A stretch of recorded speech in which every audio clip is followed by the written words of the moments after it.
The U.S. House finally has a speaker.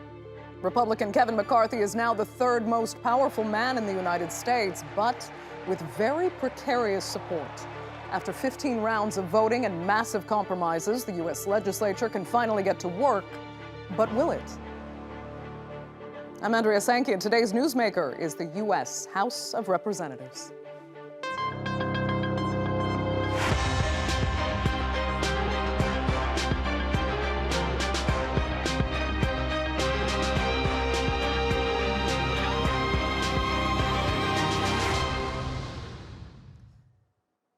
Perhaps best described by Republican strategist Mike Murphy, becoming Speaker of the House right now is like being elected the mayor of hell.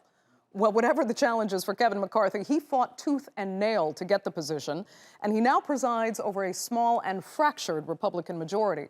The new rules he agreed to win the 15th round of voting mean just one House member can call for his removal at any point. Let's take a look at how Kevin McCarthy got here and what it means for Washington. It's been a tough week for the Republican Party, Kevin McCarthy, and the U.S. House. For the first time in nearly 100 years, the House of Representatives has failed to elect a speaker on the first ballot, or the second, or even the 14th. Embarrassingly, it was 15th time lucky for McCarthy, who finally got over the line to become Speaker of the House. A rogue group of Republicans had been voting for other party members, denying McCarthy the majority he needed. The fringe group of hard-right Republicans weren't afraid to exert their power, even after tough 2022 midterms showed them grossly underperforming. And the dissent within the party that now holds the House majority led to real-life disruption in U.S. politics.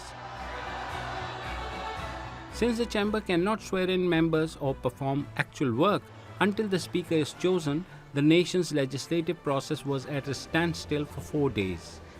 And I always like to quote my father. You know, he died 23 years ago, but he would tell, it's not how you start, it's how you finish. So don't judge us on how we start, watch how we finish. And I think by having the disruption now, really built the trust with one another and learned how to work together. What we're going to have to find in our mindset is that we have to front load, that we have to think about and work on the bills with a microcosm of the conference before we even start writing it. And that's really what we learned here. But he gained that trust by making concessions to right-wing lawmakers. And on Monday, the House passed a Republican rules package that demonstrated some of them. It was mostly a party-line vote with only one Republican opposing. The most significant rule in the package allows any single member to force a vote on ousting the speaker. Republican rebel Chip Roy praised the package. But this rules package is a rules package that reflects this body, the entirety of the Republican Party, on making sure that we restore the people's house. And we are united to do that. We are coming out of last week strong, united to make sure that we stand up for the American people. I could walk down right there into the well and file a motion to vacate single person right now, because that's the precedent. That's what we're operating under, because that goes back to Jefferson. But the Democrats say it's a giveaway to the far right, with some backroom deals made. Before the vote, Democratic lawmaker Jim McGovern called on the House to put people ahead of politics. You know, these rules are not a serious attempt at governing. They're essentially a ransom note to America from the extreme right. The same members of Congress who held this body hostage last week are the ones who ran interference for the January 6th insurrectionists who tried to overturn a free and fair election. Now that the House of Representatives is working again, it faces some crucial tasks. Addressing this year's debt limit is one of them. But under what could be the weakest speaker in a decade, it remains to be seen how much will actually get done. So the House has a speaker, but how much can really get done under these exceptional conditions? And what does it mean for the future of the Republican Party? Joining me now to debate that are from Washington, John Brabender. He is a Republican strategist and the former senior advisor to Rick Santorum's 2012 and 2016 presidential campaigns. Also in Washington is Joel Rubin, a Democratic strategist and a former Deputy Assistant U.S. Secretary of State. And from Ann Arbor, Michigan, we have Kall. He's the Director of Debate at the University of Michigan and the author of The State of the Union Is. Thanks, Saul, so much for being with us. John, I'll start with you. Can you just give us a clear explanation of why these, 24 or so Republicans don't like and didn't want Kevin McCarthy, and now they have him whether they like it or not? Go ahead. Yeah, I think that that's a mistake to frame it that way. I don't think the real problem was Kevin McCarthy. I think the problem was that Republicans didn't work hard to get the House back to simply make Kevin McCarthy the speaker. What they wanted to do is make sure there was going to be fundamental changes and reforms, specifically in a couple areas. Number one, term limits. They wanted an up or down vote on term limits and make sure that could happen. Second, they wanted to make sure all the committee assignments wouldn't be just somebody who has been there forever, handpicked by McCarthy, but there would be real representation, especially from the Freedom Caucus, which is the fiscal conservative part. And then there was a lot of other things they wanted in there, particularly on the debt ceiling being raised over and over and over again. They were more than happy to eventually vote for McCarthy, but they weren't going to do it until they got these provisions that they wanted in there to give assurances that we weren't just changing and putting McCarthy in there, but we're going to do everything the same way the Democrats did it. And in the end, I think that they came to a compromise and got it done. Okay, Joel, let me ask you. I mean, John is not making it sound as personal as it seemed, at least in the coverage that everyone was watching. I mean, what do you think? Yeah, Andrea, this was anything but business as usual. This was the single worst performance by a candidate for Speaker of the majority party since before the Civil War. That means since before 1860. We've never had this in 100 years, multiple votes for the Speaker by his own party. And to John's point, it's true. The margin is narrow, only 5 votes, and that's what got McCarthy tied up in knots. But that's the Republicans' own fault. They kept on talking about how there was going to be a wave election, 30 or 40 seats margin in the House this coming year. That didn't materialize because the Americans aren't buying what the Republicans were selling. And nor did they take the Senate, which they expected. In fact, they lost a seat in the Senate. So now we're stuck. Now what we see is the extreme right wing of the Republican Party taking control of the House Republican caucus and making Kevin McCarthy nothing but a temporary speaker, someone who's going to essentially have no room to actually lead and govern and get legislation passed that could get through the Senate and then signed into law. This is a pure messaging House Republican party. And if McCarthy tries to make a deal with Democrats, they're going to do what they said they want, which is vacate him. That's one of the key things they negotiated for and why they were holdout. They wanted any individual member to have the right to essentially put on the floor a vote to get rid of Kevin McCarthy. And so if he tries to make a deal for the better of the country, he's gone. That's a real problem for America. So you think his days are quite literally numbered? He's already lame duck. Okay. Let me turn to Aaron quickly, because I want to ask what you make of the criticisms that too much was conceded really to the far right fringe that was kind of allowed to hold the Republican Party hostage.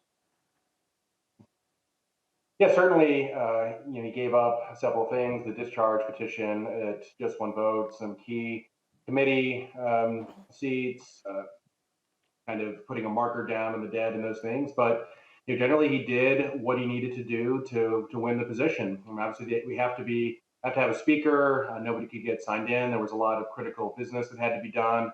Eventually, paychecks of staff was going to be missed. So it is very narrow. It's just the 5 majority. Although Nancy Pelosi had to deal with a similar small majority, but he did the bare minimum necessary to win the position. And in some ways it's smart because some people may say it's too much, but there definitely will be chances for discharge petition in the future and people trying to oust him. But that'll even be more difficult than him initially getting the position, because once he's there, the lack of clear alternative, and so some people that maybe were a little bit reticent to vote for him, even more so if that petition comes up. So I think he's firmly ensconced, at least for the next several months, and still, while weakened his position, still is a very powerful position, and clearly no one else has anywhere near the amount of votes that it took to get this. So he's going to start as certainly in a position of power, and there were clearly no alternatives if you get anywhere near the 218. But do you worry, Aaron, that this was a calculation for short-term gain over long-term pain?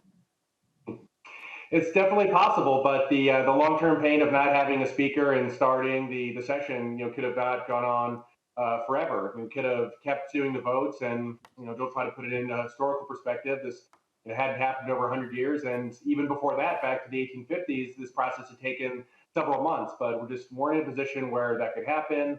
The stock market would have started declining, and people would have been very concerned. People wouldn't have been paid, and their livelihoods at risk. So yes, those calculations were made. There's certainly a risk that come October, when it's time to fund the government again, or when it's in the third or fourth quarter when you have to raise the debt ceiling.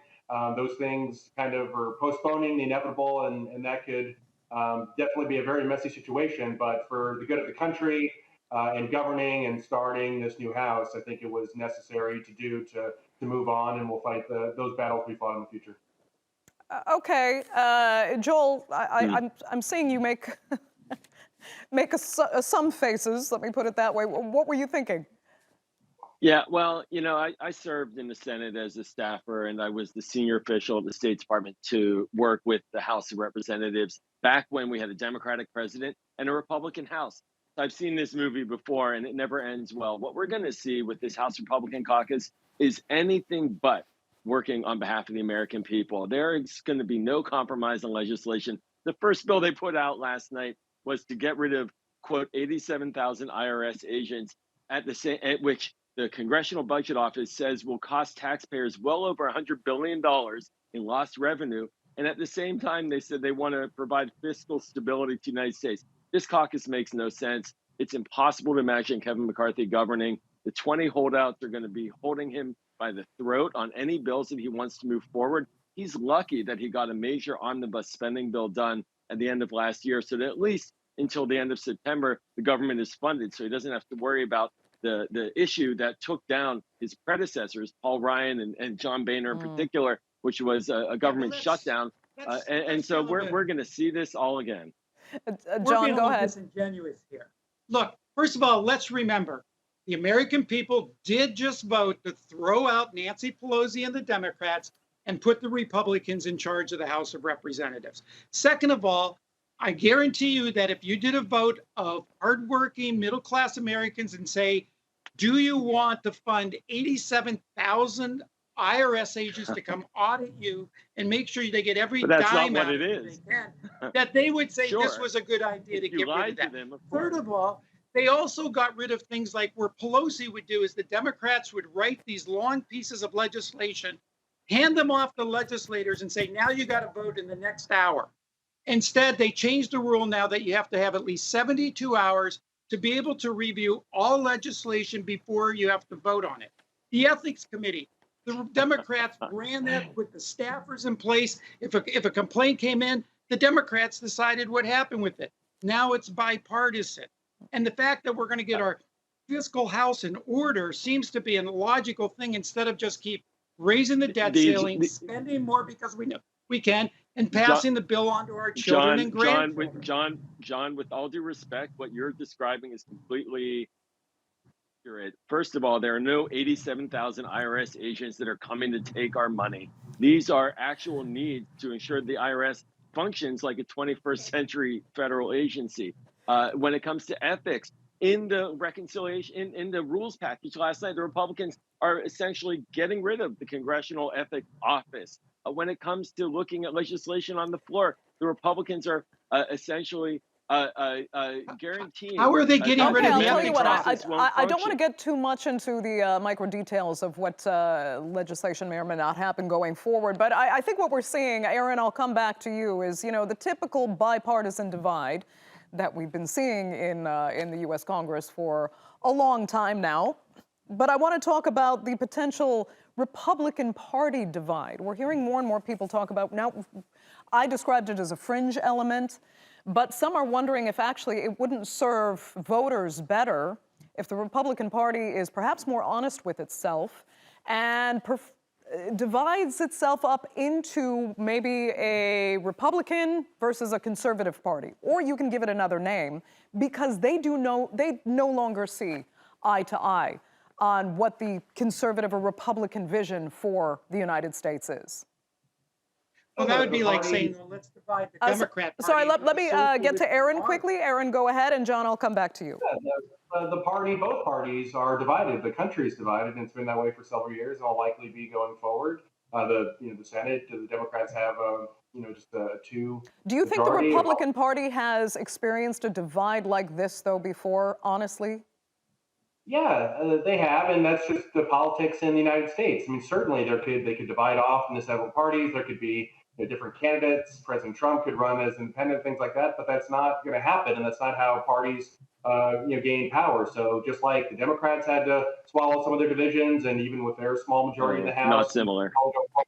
That's just something that happened on the Republican Party this way as well. So they come from different districts. There were 20 Republicans in Biden districts, and so there's going to be moderates, there's going to be conservatives, but the two-party system we have in the United States ensures that this is going to be the way forward. And just like the conservatives and the speaker vote kind of maximize their power, the moderates can do the same thing when we get to things like funding the government or increasing the debt ceiling. There are many moderates like Representative Fitzpatrick and others that could band together and try to influence their power on the opposite side. So that's just the way politics works in the United States.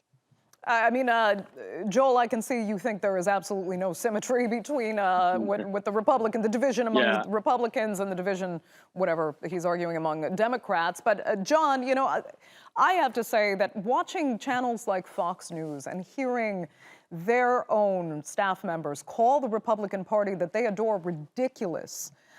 Right. I've never heard that before. I mean, John, does it worry you as a Republican that these divides are not, the normal infighting that we'd see in party politics, but this is something a lot more serious? Here's what I think happened. I think people were so excited that the Republicans took over the House, that they wanted this really simple transition and from day one just get going.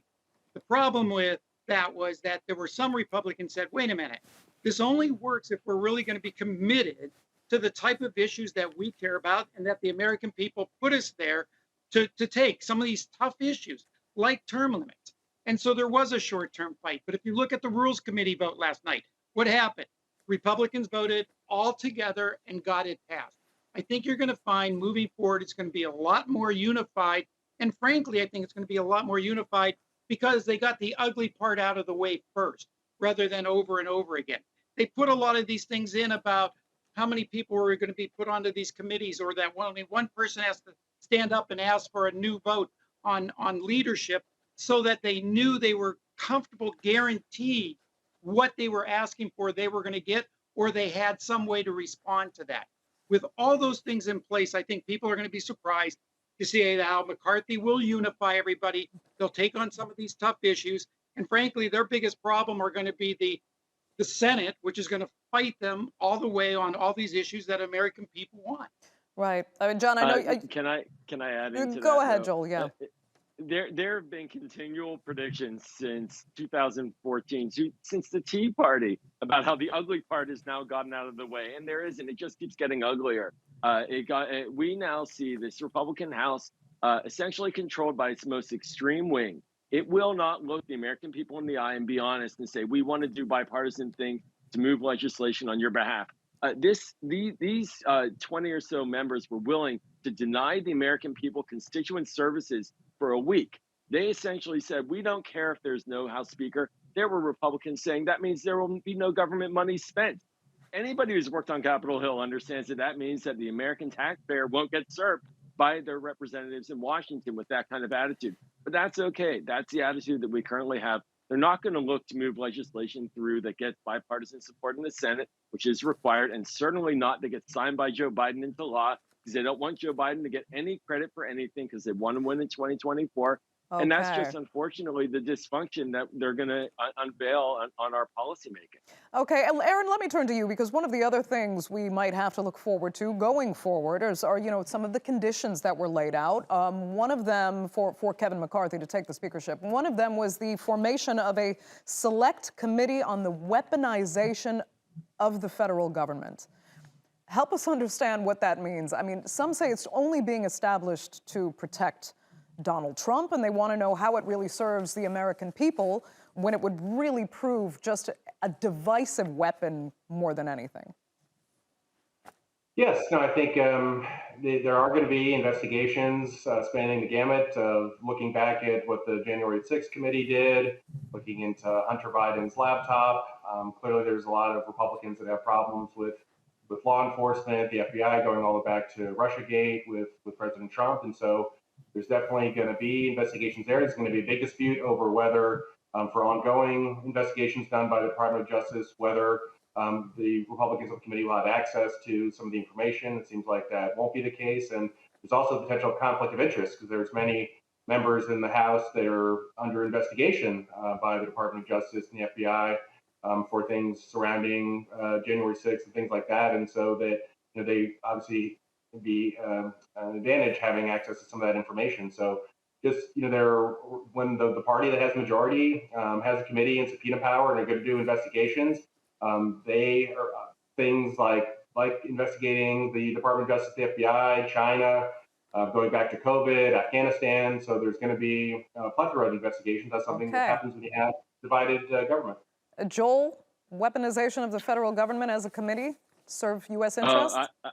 I believe there needs to be oversight investigations, and the standing committees can do that job. What this special committee is all about is, let's call it the Special Committee to End the Rule of Law in the United States. This is essentially being used to target the Justice Department and the FBI, to intimidate them into not doing their job on behalf of the American people, which is to protect the rule of law and the sanctity of our democracy. This is the committee to essentially legitimize the insurrection of January 6th.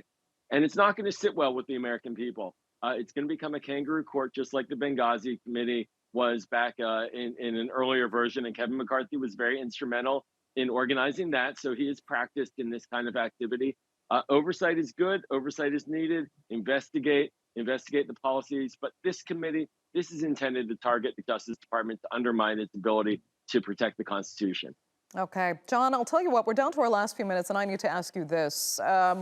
Where do you think Donald Trump has been in all of this of the last week, what's been happening in the U.S. House of Representatives, especially those final moments when we saw Marjorie Taylor Greene call him on the phone? Some are giving him credit for rallying those rogue Republicans to back Kevin McCarthy. Yeah, Go ahead. Look, you can call them rogue Republicans, but they're also very close to Donald Trump. The Freedom Caucus members and Donald Trump have a very good relationship. I think Donald Trump was hoping that this would have been a little bit cleaner. I think that he is very supportive of McCarthy, very supportive of the Freedom Caucus, and was doing what he could to bring these two parties together. I think what we found that in many cases, those people said, I appreciate the president is weighing in, but I also am listening to people in my district who want many of these things that we're presently fighting for.